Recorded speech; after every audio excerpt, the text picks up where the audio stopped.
Hello, അപ്പോൾ എല്ലാവർക്കും നമ്മുടെ പുതിയൊരു വീഡിയോയിലേക്ക് സ്വാഗതം. സോ ഞാൻ ഇന്ന് വന്നിട്ടുള്ളത് assistant director industries and commerce എന്നുള്ള ഒരു ജോബ് പ്രൊഫൈലിനെ കുറിച്ച് അറിയിക്കാൻ വേണ്ടിയിട്ടാണ്. സോ കഴിഞ്ഞ ദിവസം കേരള PSCയിൽ നിങ്ങൾക്ക് കുറേയധികം നോട്ടിഫിക്കേഷൻസ് നിങ്ങൾ വന്നതായിട്ട് കണ്ടിട്ടുണ്ടാവും അല്ലേ? യെസ്, കേരള PSC തുളസി ആപ്പ് നിങ്ങൾ ലോഗിൻ ചെയ്ത് കഴിഞ്ഞാൽ കുറേയധികം വേക്കൻസികൾ, കുറേയധികം പോസ്റ്റുകൾ റിപ്പോർട്ട് ചെയ്തിട്ടുണ്ട്. അതിൽ ഏറ്റവും നല്ല ഒരു കളർഫുൾ പോസ്റ്റ് എന്ന് പറയുന്നത് ഏതായിരുന്നു? Assistant director in industries and commerce department അല്ലേ? കുറേയധികം പേര് എനിക്ക് മെയിലായിട്ട് വരെ അയച്ചിട്ടുണ്ട്, സാർ അതിൻ്റെ ഒരു ഡിസ്കഷൻ വീഡിയോ ചെയ്യുമോ, അതേപോലെ കമൻസിലും കണ്ടു ഞാൻ അതിൻ്റെ ഒരു സിലബസ് എന്താണ് എന്നൊക്കെ ചോദിച്ചിട്ടുണ്ടായിരുന്നു. സോ ഓരോരുത്തർക്കും മറുപടി പറയുന്നതിനേക്കാൾ നല്ലത് ഒരു ഡീറ്റെയിൽഡ് ആയിട്ടുള്ള, നിങ്ങൾക്ക് നിലവിൽ യൂട്യൂബിൽ എവിടെയും അവൈലബിൾ അല്ലാത്ത രീതിയിൽ അത്രയും ഡീറ്റെയിൽ ആയിട്ടുള്ള ഒരു വീഡിയോ ചെയ്യാമെന്ന് വിചാരിച്ചിട്ടാണ്. സോ ആ ഒരു വീഡിയോ ആയിട്ടാണ് ഞാൻ ഇന്ന് വന്നിട്ടുള്ളത്. സോ തുടങ്ങിയാലോ? യെസ്. സോ ഈ ഒരു വീഡിയോയിൽ ഞാൻ പരമാവധി കാര്യങ്ങൾ ഇൻക്ലൂഡ് ചെയ്യുന്നതായിരിക്കും. Syllabus, vacancy, cut off, advice details, then ഏതൊരു റാങ്ക് നേടിയാൽ നിങ്ങൾക്ക് ഈ ഒരു ജോബ് കിട്ടും, അങ്ങനെയുള്ള കാര്യങ്ങൾ മൊത്തം ഞാൻ നിങ്ങൾക്ക് പറഞ്ഞു തരുന്നതായിരിക്കും. സോ സ്റ്റാർട്ട് ചെയ്താലോ? അപ്പോൾ ഇന്ന് രാവിലെ ഞാൻ കേരള PSCയുടെ ആപ്പ്, കേരള PSCയുടെ വെബ്സൈറ്റ് ഞാനൊന്ന് ആക്സസ് ചെയ്തു, കേരള PSC തുളസി വഴി. അപ്പോൾ നോട്ടിഫിക്കേഷൻസിൻ്റെ അകത്ത് 252 അല്ലേ, കുറേയധികം പോസ്റ്റുകൾ വന്ന് കിടപ്പുണ്ട്. പുതുതായിട്ട് നമുക്ക് അപ്ലൈ ചെയ്യാൻ വേണ്ടിയിട്ട് കുറേയധികം പോസ്റ്റുകൾ വന്ന് കിടപ്പുണ്ട്. സോ ഞാൻ പതുക്കെ നോക്കി. ഇന്നലെയൊക്കെ നോക്കുന്ന സമയത്ത് കുറച്ചൊരു ഹാങ് ആയിട്ട് തോന്നിയിട്ടുണ്ടായിരുന്നോ? യെസ്, കേരള PSCയുടെ വെബ്സൈറ്റ് ചെറിയ രീതിയിലൊന്ന് ഹാങ് ആയിട്ടുണ്ടായിരുന്നു ഇന്നലെയൊക്കെ. അത് സ്വാഭാവികമാണ്. എപ്പോഴും പുതിയ എക്സാംസുകളൊക്കെ വരുന്ന സമയത്തും, അതേപോലെ ഇന്നലെയായിരുന്നു തോന്നുന്നു അല്ലേ നമ്മുടെ ഡോക്യുമെൻ്റ് അപ്ലോഡിൻ്റെ ഒക്കെ ലാസ്റ്റ് ഡേറ്റ് എന്ന് പറയുന്നത്. സോ അങ്ങനെയുള്ള സമയങ്ങളിൽ എപ്പോഴും ചെറിയ രീതിയിലൊന്ന് ഹാങ് ആവാറുണ്ട്. പുതിയ പോസ്റ്റുകൾ വരുന്ന സമയത്തും അല്ലെങ്കിൽ കുറേയധികം പോസ്റ്റുകൾ റിപ്പോർട്ട് ചെയ്യുന്ന സമയത്തും എന്ത് സംഭവിക്കാറുണ്ട്? യെസ്, എല്ലാവരും ഈ ഒരു വെബ്സൈറ്റ് ആക്സസ് ചെയ്യുക അല്ലേ? സോ സെർവർ പതുക്കെ ഒന്ന് ഡൗൺ ആവും, അത് സ്വാഭാവികമായിട്ടുള്ള കാര്യമാണ്. അതുകൊണ്ട് നിങ്ങൾ ചെയ്യേണ്ട കാര്യം എന്താ അറിയോ? ഒരിക്കലും നിങ്ങളുടെ ഇമ്പോർട്ടൻ്റ് ആയിട്ടുള്ള എന്തെങ്കിലും ഒരു എക്സാമിന് കൺഫർമേഷൻ കൊടുക്കുന്നത്, അല്ലെങ്കിൽ പ്രൊഫൈൽ മെസ്സേജസ് വായിച്ചിട്ട് എന്തെങ്കിലും ഡോക്യുമെൻറ്റുകൾ അപ്ലോഡ് ചെയ്യുന്നത് അല്ലേ, ദെൻ അങ്ങനെയുള്ള ഒരു ഇമ്പോർട്ടൻ്റ് ആയിട്ടുള്ള കാര്യവും ലാസ്റ്റ് ഡേറ്റിലേക്ക് വെക്കരുത് കേട്ടോ. എന്ത് തന്നെയായാലും കേരള PSC മിനിമം ഒരു രണ്ട് ആഴ്ചയൊക്കെ നിങ്ങൾക്ക് തരാറുണ്ട്. 2 വീക്ക് ടൈമൊക്കെ തരും. ഒരു ഡോക്യുമെൻ്റ് അപ്ലോഡ് ആയാലും അല്ലെങ്കിൽ എക്സാം കൺഫർമേഷൻ എനിക്ക് തോന്നുന്നു 1 മാസമൊക്കെ കൊടുക്കാറുണ്ട്. ദെൻ ഒരു പരീക്ഷയ്ക്ക് അപ്ലൈ ചെയ്യാൻ വേണ്ടിയിട്ട് 1 മാസം കൊടുക്കാറുണ്ട്. ഒരിക്കലും നിങ്ങൾ എന്ത് ചെയ്യരുത്, ഒരു കേരള PSC സംബന്ധമായ കാര്യവും ലാസ്റ്റ് ഡേയിലേക്കോ അല്ലെങ്കിൽ ലാസ്റ്റ് 2-3 ഡേയ്സിലേക്കോ വെക്കാൻ വേണ്ടി പാടില്ല കേട്ടോ. കാരണം സ്വാഭാവികമാണ്, വെബ്സൈറ്റ് സെർവർ ഡൗൺ ആവാനുള്ള സാധ്യത വളരെയധികം കൂടുതലാണ്. യെസ്, സോ ഞാനിങ്ങനെ നോട്ടിഫിക്കേഷൻ കണ്ട സമയത്ത് വളരെയധികം സന്തോഷമായി, ലഡു പൊട്ടി. 252ഓളം നോട്ടിഫിക്കേഷൻസ് വന്നിട്ടുണ്ടല്ലേ. സോ നിർബന്ധമായിട്ടും എനിക്ക് ഇലക്ട്രിക്കൽ എക്സാമിന് അപ്ലൈ ചെയ്യാൻ വേണ്ടി പറ്റുന്ന ഏതെങ്കിലും നോട്ടിഫിക്കേഷൻസ് ഉണ്ടായിരിക്കും അല്ലേ? സോ നമുക്കത് നോക്കിയാലോ? യെസ്, ഞാനിത് ഓപ്പൺ ചെയ്ത് നോക്കിയപ്പം സ്റ്റേറ്റ് വൈഡ് ഡയറക്റ്റ് ജനറലാണ് നമ്മൾ സാധാരണയായിട്ട് എപ്പോഴും പോയി നോക്കുക അല്ലേ? യെസ്, അതിൽ 107ഓളം പോസ്റ്റുകളുണ്ട്. എന്തായാലും നമുക്ക് ആവശ്യമായിട്ടുള്ള ഒരു പോസ്റ്റ് ഉണ്ടാവും. അങ്ങനെ പോയി നോക്കുന്ന സമയത്ത് ഇവിടെ ഒരു കിടിലൻ സാധനം കണ്ടു. 630/2023. ഞാൻ ഇന്നലെ പറഞ്ഞിട്ടുണ്ടായിരുന്നു അസിസ്റ്റൻറ്റ് ഡയറക്ടറിൻ്റെ നോട്ടിഫിക്കേഷൻ വന്നിട്ടുണ്ട്, നമുക്കത് കേരള PSC തുളസി വെബ്സൈറ്റിൽ അവൈലബിൾ ആവുമെന്ന് പറഞ്ഞിട്ടുണ്ടായിരുന്നു അല്ലേ? കണ്ടോ, ലാസ്റ്റ് ഡേറ്റ് 31-ാം തീയതി വരെ അപ്ലൈ ചെയ്യാനുള്ള ഡേറ്റ് ഉണ്ട്.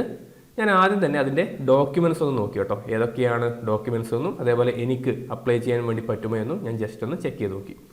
സോ അങ്ങനെ ചെക്ക് ചെയ്ത് നോക്കിയപ്പോൾ കണ്ടോ, category number 630/2023 industries and commerce department ആണ്. Name of the post assistant director. Okay, വളരെ മികച്ച പോസ്റ്റാണ്. സാലറി ഒക്കെ കണ്ടോ, 56,500 മുതൽ 1,18,100 വരെ. Number of vacancies 3. നിലവിൽ 3 വേക്കൻസികളാണ് ഉള്ളത് കേട്ടോ. നിങ്ങൾക്ക് ചിലപ്പോൾ അറിയുന്നതായിരിക്കും, നമ്മുടെ IAS S ഹരികിഷോർ സാറ് ഡയറക്ടറായിട്ടുള്ള ഡയറക്ടറേറ്റ് ഓഫ് ഇൻഡസ്ട്രീസ് ആൻഡ് കൊമേഴ്സിലെ അസിസ്റ്റൻറ്റ് ഡയറക്ടർ പോസ്റ്റാണ് കേട്ടോ. ഏറ്റവും മികച്ചൊരു പോസ്റ്റ് തന്നെയാണിത്. അതായത് ഡയറക്ടറിൻ്റെ താഴെ അഡീഷണൽ ഡയറക്ടർ, ദെൻ അതിന് താഴെ joint director, then deputy director, അതിൻ്റെ താഴെയായിട്ട് വരുന്നതാണ് ഈ അസിസ്റ്റൻറ്റ് ഡയറക്ടർ പോസ്റ്റ് എന്ന് പറയുന്നത്. സോ അതിൻ്റെ ഇമ്പോർട്ടൻസ് ഞാൻ പറഞ്ഞു തരേണ്ട ആവശ്യമില്ലല്ലോ അല്ലേ? അപ്പം ഞാൻ നേരെ അതിൻ്റെ ക്വാളിഫിക്കേഷൻസിലേക്ക് നോക്കി, എനിക്ക് അപ്ലൈ ചെയ്യാൻ വേണ്ടി പറ്റുമോ എന്ന് ജസ്റ്റ് നോക്കിയപ്പം യെസ്, ഡയറക്ടർ റിക്രൂട്ട്മെൻ്റ് ആണ്. ദെൻ ഏജ് ലിമിറ്റ് നോക്കിയപ്പം 18 to 36 ആണ്. ഓക്കെ, നോർമൽ കേസിൽ 18 to 36 ആണ്. ദെൻ ഏജ് റിലാക്സേഷൻ ഒക്കെ ഉണ്ട്, അത് നിങ്ങൾ എന്ത് ചെയ്യുക അത് നോക്കുക കേട്ടോ. SC/ST കാൻഡിഡേറ്റ് OBC ഒക്കെ ആണെങ്കിൽ ഏജ് റിലാക്സേഷൻ ഒക്കെ ഉണ്ട്. ക്വാളിഫിക്കേഷൻ നോക്കിയാലോ, ക്വാളിഫിക്കേഷൻ എന്ന് പറയുന്നത് A degree of A recognised university in any branch of engineering or technology കണ്ടോ. അപ്പോൾ BEO അല്ലെങ്കിൽ BTech ആണ് ഇതിൻ്റെ വിദ്യാഭ്യാസ യോഗ്യത. സോ ലഡു പൊട്ടി എനിക്ക് കൊടുക്കാം, ഞാൻ ഇലക്ട്രിക്കൽ എഞ്ചിനീയറിംഗിൽ BTech ആണ്. സോ എന്ത് ചെയ്യാം, ഡിഗ്രി ഉള്ളതുകൊണ്ട് തന്നെ നമുക്കെന്ത് ചെയ്യാം, അപ്ലൈ ചെയ്യാം അല്ലേ. ഇവിടെ ക്വാളിഫൈ ചെയ്യാൻ വേണ്ടിയിട്ട് ഫസ്റ്റ് ക്ലാസ് വേണമെന്നോ അങ്ങനെയുള്ള ഒരു കാര്യവും കൊടുത്തിട്ടില്ല. ദെൻ അല്ലെങ്കിൽ ഒരു post graduate degree of recognised university in business administration. Okay, so MBA ഒക്കെ ഉള്ളവർക്ക് എന്ത് ചെയ്യാം, അപ്ലൈ ചെയ്യാൻ വേണ്ടി സാധിക്കും. ഓക്കെ, അപ്പോൾ അതുകൊണ്ട് തന്നെ ഒരു ലാർജ് നമ്പർ ഓഫ് ആപ്ലിക്കേഷൻസ് നമുക്ക് ഈ ഒരു പോസ്റ്റിന് എക്സ്പെക്റ്റ് ചെയ്യാം കേട്ടോ. കാരണം എല്ലാ BTechകാരും മിക്കവാറും എന്ത് ചെയ്യും, ഇതിന് അപ്ലൈ ചെയ്യും. ദെൻ ഇതേപോലെ MBA ഉള്ളവരും അപ്ലൈ ചെയ്യും. പക്ഷേ അതിൻ്റെ വേക്കൻസികൾ നിലവിൽ എത്രയാണ്, 3 വേക്കൻസി മാത്രമേ ഉള്ളൂ. പക്ഷേ നിങ്ങൾ വളരെ നന്നായിട്ട് പ്രിപ്പയർ ചെയ്യുകയാണെങ്കിൽ, അതായത് ഫസ്റ്റ് റാങ്ക് നിങ്ങൾ അടിക്കുകയാണെങ്കിൽ, ഞാനത് ഇവിടെ ഡിറ്റോട്ട് പറയുന്നുണ്ട്, ഫസ്റ്റ് റാങ്ക് അടിക്കുകയാണെങ്കിൽ നിങ്ങൾക്ക് ജോലി ലഭിക്കും. അപ്പോൾ നിങ്ങൾ വിചാരിക്കും ഫസ്റ്റ് റാങ്ക് അടിച്ചാൽ പിന്നെ എന്തായാലും ജോലി ലഭിക്കില്ല, അതിപ്പോൾ സാറ് പറയേണ്ട ആവശ്യമുണ്ടോയെന്ന്. ഇത് നിങ്ങളൊന്ന് മാർക്ക് ചെയ്ത് വെച്ചോട്ടോ. ഞാനിനി ഇതിനെക്കുറിച്ച് ഡീറ്റെയിൽ ആയിട്ട് പറഞ്ഞുതരാം. ഓക്കെ, ഞാനിപ്പോൾ പറയുന്നു ഫസ്റ്റ് റാങ്ക് അടിച്ചു കഴിഞ്ഞാൽ നിങ്ങൾക്ക് ജോലി ലഭിക്കും. ഓക്കെ, അതാണ് ഞാനിപ്പോൾ പറയുന്നത്. ബാക്കി കാര്യങ്ങൾ വീഡിയോയിൽ വഴിയേ വരും. ഓക്കെ, സോ ഇതൊക്കെയാണ് അതിൻ്റെ ഡീറ്റെയിൽസ് കാര്യങ്ങൾ. അപ്പോൾ ഞാൻ എന്ത് ചെയ്തു, പതുക്കെ അത് അപ്ലൈ ചെയ്തു. കണ്ടോ, എനിക്കവിടെ ബ്ലൂ ടിക്കാണ്, അപ്ലൈ നൗ എന്നുള്ളൊരു ഓപ്ഷൻ ഉണ്ട്. സോ ഞാൻ അപ്ലൈ നൗവിൽ ക്ലിക്ക് ചെയ്തു. ക്ലിക്ക് ചെയ്യുന്ന സമയത്ത് ഞാൻ BTech ഇൻ ഇലക്ട്രിക്കൽ എഞ്ചിനീയറിംഗ് ആയതുകൊണ്ട് തന്നെ, ഇലക്ട്രിക്കൽ ആൻഡ് ഇലക്ട്രോണിക്സ് എഞ്ചിനീയറിംഗ് ആയതുകൊണ്ട് നമുക്ക് എന്ത് ചെയ്യാം, അപ്ലൈ യൂസിങ് ദിസ് ക്വാളിഫിക്കേഷൻ അല്ലേ, ഇത് വെച്ചിട്ട് അപ്ലൈ ചെയ്യാം. ഞാൻ ഇതിൻ്റെ കറക്റ്റ് സ്റ്റെപ്പ് ബൈ സ്റ്റെപ്പ് പറഞ്ഞു തരുന്നതാണ് കേട്ടോ. ഓക്കെ, സപ്പോസ് നിങ്ങൾക്ക് BE ഉണ്ടെങ്കിലും ബാച്ചിലർ ഇൻ എഞ്ചിനീയറിംഗ് ആണെങ്കിലും അല്ലെങ്കിൽ MBA ഉണ്ടെങ്കിൽ നിങ്ങൾക്ക് എന്ത് ചെയ്യാം, അപ്ലൈ ചെയ്യാൻ വേണ്ടി സാധിക്കുന്നതാണ്. സോ അപ്ലൈ ചെയ്തതിന് ശേഷം നിങ്ങൾക്ക് ഇതേപോലെ അപ്ലൈഡ് എന്ന് പച്ച നിറത്തിൽ കത്തിക്കഴിഞ്ഞാൽ നിങ്ങൾ ആ പോസ്റ്റിന് അപ്ലൈ ചെയ്തു എന്നാണ് അർത്ഥം. അപ്പോൾ ഓക്കെ അല്ലേ, ഞാൻ വളരെ സക്സസ്ഫുൾ ആയിട്ട് ഈ ഒരു പോസ്റ്റിന് വേണ്ടിയിട്ട് അപ്ലൈ ചെയ്തു കേട്ടോ. ഇനിയിപ്പം അപ്ലൈഡ് പോസ്റ്റ് എന്നുള്ള രീതിയിൽ നോക്കിക്കഴിഞ്ഞാൽ ആ ഒരു സെക്ഷനിൽ പോയി കഴിഞ്ഞാൽ നമുക്ക് ഇതൊരു കാണാൻ വേണ്ടി പറ്റും. ഓക്കെ, ഇനി ഞാൻ കഴിഞ്ഞ പ്രാവശ്യം നടന്ന അസിസ്റ്റന്റ് ഡയറക്ടർ ഇൻഡസ്ട്രീസ് ആൻഡ് കൊമേഴ്സിൻ്റെ ഡീറ്റെയിൽസ് പറഞ്ഞുതരട്ടെ. ഇതെന്തിനു പറയണമെന്ന് വെച്ചാൽ, നിങ്ങൾ ഈ ഒരു എക്സാമിന് പഠിക്കണമോ പഠിക്കേണ്ടയോ, അല്ലെങ്കിൽ ഏത് രീതിയിൽ പഠിക്കണം, പഠിക്കുന്നുണ്ടെങ്കിൽ ഏത് രീതിയിൽ പഠിക്കണം എന്നുള്ള കാര്യങ്ങൾ പറയാൻ വേണ്ടിയിട്ടാണ്. മിക്കവാറും ചാനലുകൾ ഈ ഒരു ഡീറ്റെയിൽ കാര്യങ്ങൾ പറയാറില്ല. സോ ഞാൻ എന്തായാലും പറയും കേട്ടോ. സോ പോസ്റ്റ് എന്താണ്, assistant director industries and commerce. Date of exam, ഏറ്റവും ലാസ്റ്റ് നടന്ന പരീക്ഷ എപ്പോഴാണ്, 21/12/2018. ഡേറ്റ് ഓഫ് ലാസ്റ്റ് അഡ്വൈസ്, നിലവിൽ അതിൻ്റെ വാലിഡിറ്റി കഴിഞ്ഞു കേട്ടോ. ഓക്കെ, നിലവിൽ അതിൻ്റെ വാലിഡിറ്റി കഴിഞ്ഞു. അതുകൊണ്ടാണല്ലോ ഈ ഒരു പുതിയൊരു നോട്ടിഫിക്കേഷൻ വന്നത് അല്ലേ. സോ ടോട്ടൽ അഡ്വൈസ് 4 അഡ്വൈസ് വരെ പോയിട്ടുണ്ട്. നിങ്ങളിവിടെ ശ്രദ്ധിക്കേണ്ട കാര്യം എന്ന് പറഞ്ഞാൽ, ഈ 4 അഡ്വൈസ് പോയത് ആർക്കൊക്കെയാണ്, ഓപ്പൺ കാറ്റഗറിയിൽ 1ാം റാങ്കുകാരനാണ് ഇവിടെ ജോലി ലഭിച്ചത്. ഓക്കെ, അതായത് 2ാം റാങ്കുകാരന് ഇവിടെ ജോലി ലഭിച്ചിട്ടില്ല എന്ന് ഓർക്കുക കേട്ടോ. ഓക്കെ, ഓപ്പൺ കാറ്റഗറിയിൽ, അതായത് റാങ്ക് ലിസ്റ്റ് എടുത്തു കഴിഞ്ഞാൽ ഫസ്റ്റ് റാങ്കുകാരന് ജോലി ലഭിച്ചിട്ടുണ്ട്, സെക്കൻഡ് റാങ്കുകാരന് ജോലി ലഭിച്ചിട്ടില്ല. ഓക്കെ, ദെൻ ഈഴവ ഉള്ള ആൾക്ക് 9ാം റാങ്കുകാരനായ അദ്ദേഹത്തിന് ജോലി ലഭിച്ചിട്ടുണ്ട്. ദെൻ മുസ്ലിം 6ാമത്തെ റാങ്കുകാരൻ ലഭിച്ചിട്ടുണ്ട്. ദെൻ എനിക്ക് തോന്നുന്നു ഇത് ലോ വിഷൻ ഡിസേബിലിറ്റി ഉള്ള ആൾക്കാർക്കാണെങ്കിൽ അവരുടെ സെക്ഷനിൽ 1ാം റാങ്കുകാരന് ജോലി ലഭിച്ചിട്ടുണ്ട്. ഇത് നോർമലാണ് കേട്ടോ, നമുക്കറിയാം ഏകദേശം 50%-ഓളമാണ് നിലവിൽ ഓപ്പൺ കാറ്റഗറി ഉണ്ടാവുക. ദെൻ എല്ലാ മേഖലയിലും എല്ലാ വിഭാഗത്തിലുള്ള ആൾക്കാർ വേണം എന്നുള്ളതിൻ്റെ ഭാഗമായിട്ട് നമ്മൾ എന്ത് ചെയ്യുന്നുണ്ട്, കറക്റ്റായിട്ട് അതിന് റിസർവേഷൻ ഉണ്ട് അല്ലേ. സോ റിസർവേഷൻ ചാർട്ട് അനുസരിച്ചായിരിക്കും എപ്പോഴും PSCയുടെ നിയമനങ്ങൾ നടക്കുക. സോ കഴിഞ്ഞ ഈ പറയുന്ന എക്സാം നടക്കുന്ന സമയത്ത് റിസർവേഷൻ ചാർട്ട് വന്ന് കിടക്കുന്നത് എനിക്ക് തോന്നുന്നു ഈ M-ലായിരുന്നു തോന്നുന്നു കേട്ടോ. അവിടെ ഒരു NJD ഉണ്ടായിരുന്നു. സോ എന്ത് ചെയ്യും, അവർ ആദ്യം ഇത് ഫില്ല് ചെയ്തതിന് ശേഷം മാത്രമേ ബാക്കിയുള്ളതിലേക്ക് പോവുകയുള്ളൂ. സോ ആദ്യം ഇത് ഫില്ല് ചെയ്തു, അപ്പോൾ ഒരാൾക്ക് ജോലി ലഭിച്ചു. ദെൻ നെക്സ്റ്റ് എന്ത് ചെയ്തു, ഡിസേബിലിറ്റി ഉള്ള അവർക്ക് ജോലി ലഭിക്കണം എന്നുള്ളതുകൊണ്ട് തന്നെ അതിൻ്റെ ഒരു കോട്ട ഉണ്ടായിരുന്നു. സോ അതിനുശേഷം ഇദ്ദേഹത്തിന് ജോലി ലഭിച്ചു. ദെൻ നെക്സ്റ്റ് ഓപ്പൺ കാറ്റഗറിയിലുള്ള ഫസ്റ്റ് റാങ്കുകാരന് ജോലി ലഭിക്കുകയും ദെൻ അടുത്ത റൊട്ടേഷൻ പ്രകാരം E/T/B ആയിരുന്നു, അത് റിസർവേഷൻ കാറ്റഗറി ആയിരുന്നു. സോ എന്ത് ചെയ്തു, മെയിൻ ലിസ്റ്റിലെ മെയിൻ ലിസ്റ്റിൽ തന്നെ ഉൾപ്പെട്ടിട്ടുള്ള 9ാം റാങ്കുകാരന് ജോലി ലഭിച്ചു. ഓക്കെ, സോ ഇതായിരുന്നു കഴിഞ്ഞ റാങ്ക് ലിസ്റ്റിൻ്റെ ഒരു മൊത്തത്തിലുള്ള ഒരു അവസ്ഥ എന്ന് പറയുന്നത്. സോ ഇനി റൊട്ടേഷൻ പ്രകാരം എനിക്ക് തോന്നുന്നു ഇത് തമ്മിൽ ചെറിയ വ്യത്യാസം തോന്നുന്നു കേട്ടോ. ഇത് തമ്മിൽ ഞാൻ പറഞ്ഞതിൽ എന്തോ ഒരു വ്യത്യാസമുണ്ട്. ഇനി പുതിയ ഒരു ലിസ്റ്റ് വന്നു കഴിഞ്ഞാൽ 3 പേർക്കാണ് ഞാൻ ഇത് പറഞ്ഞിട്ടുണ്ടായിരുന്നത് അല്ലേ, 3 പേർക്കാണ് വേക്കൻസി ഉള്ളത് ഞാൻ പറഞ്ഞിട്ടുണ്ടായിരുന്നു. സോ നെക്സ്റ്റ് വരുന്നത് റൊട്ടേഷൻ ചാർട്ട് പ്രകാരം 20ാമത്തെ വ്യക്തിക്കായിരിക്കും, റൊട്ടേഷൻ ചാർട്ടിൽ 20ാമത്തെ വ്യക്തിക്കായിരിക്കും ജോലി ലഭിക്കുക. അത് എനിക്ക് തോന്നുന്നു റിസർവേഷൻ കാറ്റഗറി പ്രകാരം വി ആണ് തോന്നുന്നു കേട്ടോ, വി ആണ്. ദെൻ നെക്സ്റ്റ് ഓപ്പൺ കാറ്റഗറിയിലുള്ള ആൾക്ക് ജോലി ലഭിക്കും. ദെൻ അതിനുശേഷം 22 നിങ്ങൾ റൊട്ടേഷൻ ചാർട്ട് നോക്കുക, റൊട്ടേഷൻ ചാർട്ടിൽ 22 എന്നുള്ള ആൾക്കാർക്കും ജോലി ലഭിക്കുക. ദെൻ നിലവിൽ ഇതിലേതെങ്കിലും ആൾക്കാർ NJD ആയിട്ടുണ്ടെങ്കിൽ, ഓക്കെ, നോൺ ജോയിനിങ് ആയിട്ടുണ്ടെങ്കിൽ എന്ത് സംഭവിക്കും?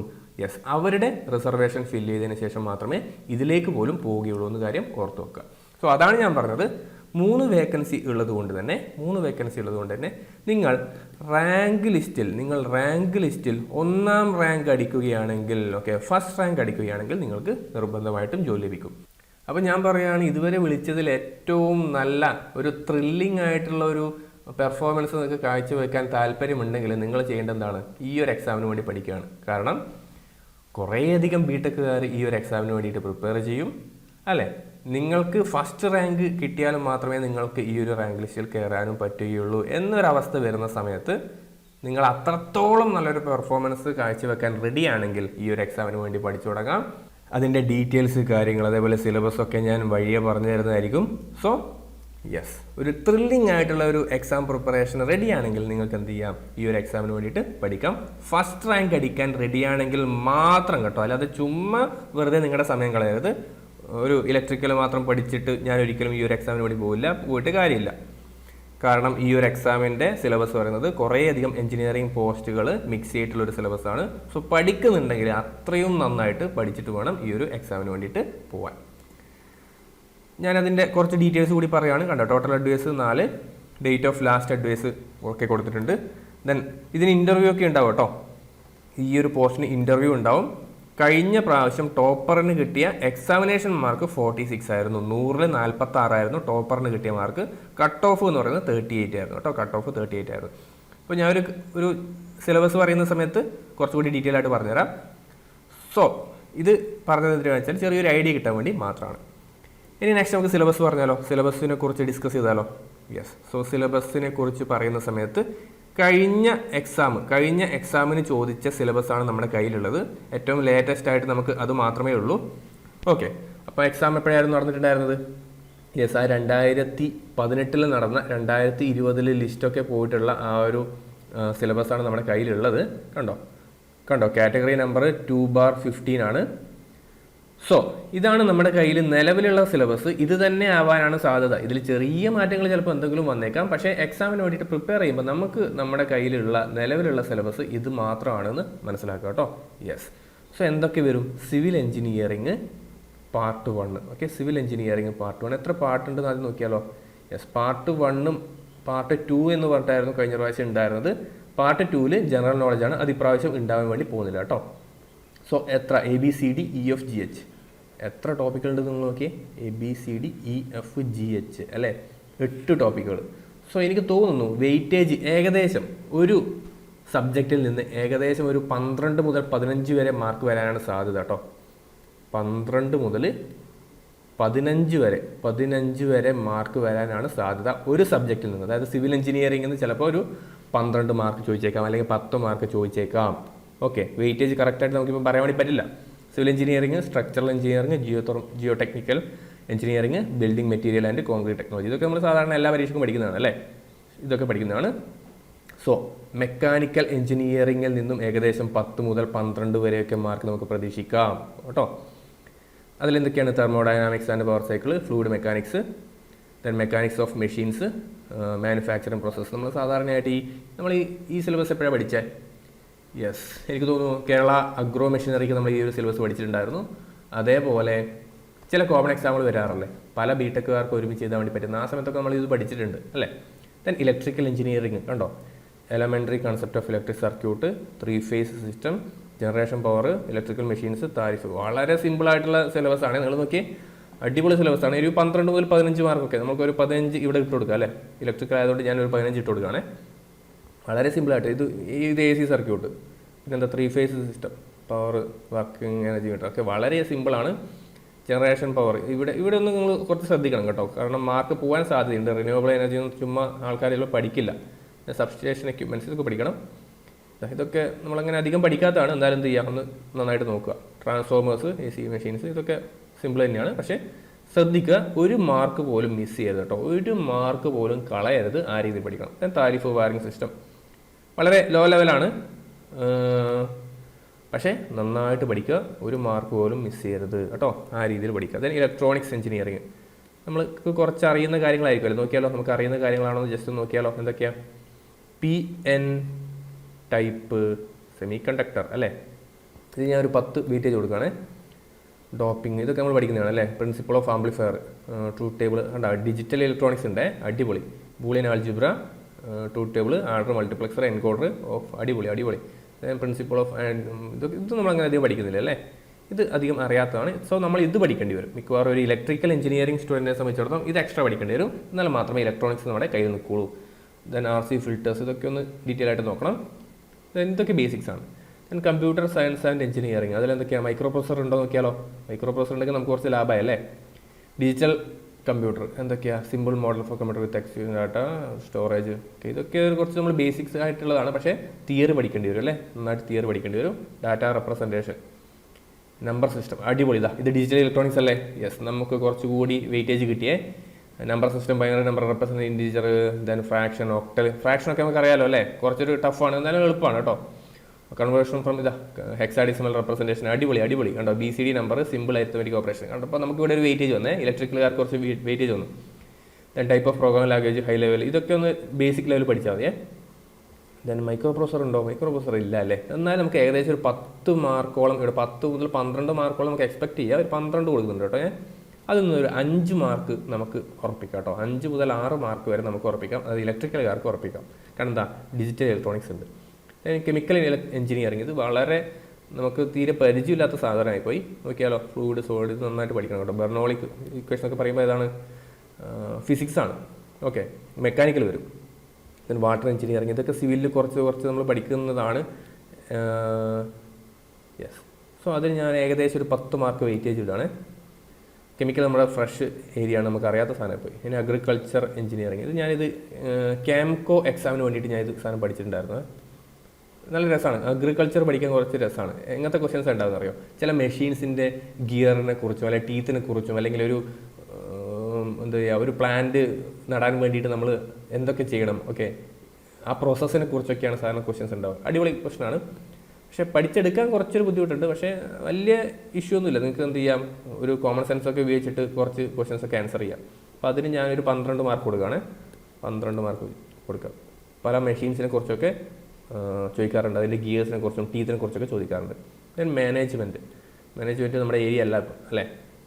പക്ഷേ പഠിച്ചാലേ പറ്റൂ. നമുക്ക് എന്ത് ചെയ്യാം, പഠിച്ചേക്കാം, അത്ര തന്നെ. മാനേജ്മെൻറ്റ് ഇതൊന്നും അറിയാത്തതാണ്. സ്റ്റാർട്ടപ്പ് കമ്പനീസ്, കമ്മ്യൂണിക്കേഷൻ എന്താണെന്നൊക്കെ ആയിരിക്കും. സോ ബെസ്റ്റ് ആയിട്ട് നമ്മൾ എന്ത് ചെയ്യേണ്ടി വരും, ഇതിന് ഏതെങ്കിലും ഒരു മാനേജ്മെൻറ്റ് ബുക്ക് തന്നെ നമ്മൾ നോക്കേണ്ടി വരും. സോ ഏകദേശം ഒരു വെയിറ്റേജാണ് ഞാൻ ഇട്ടത്. ഇത് കൂട്ടിയിട്ട് 100 കിട്ടിയിട്ടില്ല എന്ന് പറഞ്ഞ് വരരുത് ആരും. സോ സിലബസ് ജസ്റ്റ് ഒന്ന് ഡിസ്കസ് ചെയ്യാൻ വേണ്ടിയിട്ട് മാത്രം പറഞ്ഞാണ്. കണ്ടോ, കഴിഞ്ഞ കട്ട് ഓഫ് കണ്ടോ, എത്രയായിരുന്നു? 36 കട്ട് ഓഫ് അല്ലെ, 38 കട്ട് ഓഫ്, 46 ടോപ്പർ. സോ ഒരു സബ്ജക്റ്റ് മാത്രം പഠിച്ചിട്ട് പോയാൽ നടക്കുമോ? ഇല്ല, ഒരു സബ്ജക്റ്റ് മാത്രം പഠിച്ചിട്ട് പോയാൽ നടക്കില്ല. എന്തായാലും നന്നായിട്ട് തന്നെ പഠിക്കണം. പഠിക്കുന്നുണ്ടെങ്കിൽ നിങ്ങളൊരു മിനിമം എല്ലാ സബ്ജക്റ്റും കവർ ചെയ്തിരിക്കണം. എന്നാൽ മാത്രമേ ഒരു 46 കിട്ടുള്ളൂ അല്ലേ. കാരണം എന്താ, ഇതിൽ നിങ്ങളുടെ ഏരിയ അല്ലാത്ത കുറേ സാധനങ്ങളുണ്ട്. ഇപ്പം ഞാൻ ഒരു ഉദാഹരണം പറയുകയാണെങ്കിൽ, അഗ്രികൾച്ചർ എഞ്ചിനീയറിംഗിൽ ഒരു 12 ചോദ്യത്തിൽ നിങ്ങൾ 12 കിട്ടുമോ? ഇല്ല, ഒരു 6 കിട്ടിയാൽ തന്നെ ഭാഗ്യമല്ലേ. ദെൻ ചിലപ്പോൾ ഒരു കെമിക്കൽ എഞ്ചിനീയറിംഗിൽ ഒരു 12 ക്വസ്റ്റ്യൻ ചോദിച്ചു കഴിഞ്ഞാൽ ഒരു 4 എണ്ണമൊക്കെ നിങ്ങൾക്ക് അറിയുന്നത് കിട്ടിക്കഴിഞ്ഞാൽ ലോട്ടറി എന്ന് വിചാരിക്കുക കേട്ടോ. ആ രീതിയിൽ മാത്രമേ നമുക്ക് പെർഫോം ചെയ്യാൻ വേണ്ടി പറ്റുള്ളൂ. ഇപ്പോൾ ഒരു ഇലക്ട്രിക്കൽ ഉദ്യോഗാർത്ഥിയായി എനിക്ക് മെക്കാനിക്കലിലെ എല്ലാ ചോദ്യങ്ങളും കിട്ടിയെന്ന് വരില്ല. ചിലപ്പോൾ മാനേജ്മെൻറ്റിൽ ഒരു 2 ചോദ്യമേ എനിക്ക് ചിലപ്പോൾ ചെയ്യാൻ വേണ്ടി പറ്റിയിട്ടുണ്ടാവുള്ളൂ. ചിലപ്പോൾ ഒരു 4 എണ്ണം ചെയ്തതിൽ ബാക്കിയൊക്കെ എന്ത് സംഭവിച്ചിട്ടുണ്ടാവും, നെഗറ്റീവായി പോയിട്ടുണ്ടാവും. സോ ശ്രദ്ധിക്കേണ്ട കാര്യം, പഠിക്കുന്നുണ്ടെങ്കിൽ നിങ്ങൾ ഈ ഒരു എക്സാമിന് അറ്റൻഡ് ചെയ്യാൻ വേണ്ടി പോകുന്നുണ്ടെങ്കിൽ നിർബന്ധമായിട്ട് പഠിച്ചിട്ട് മാത്രം പോവുക. വെറുതെ വേസ്റ്റ് ആക്കരുത് സമയം. കാരണം നമുക്ക് വേറെയും പഠിക്കാൻ കുറേയധികം എക്സാമുകൾ പാരലായിട്ടുണ്ട് കേട്ടോ.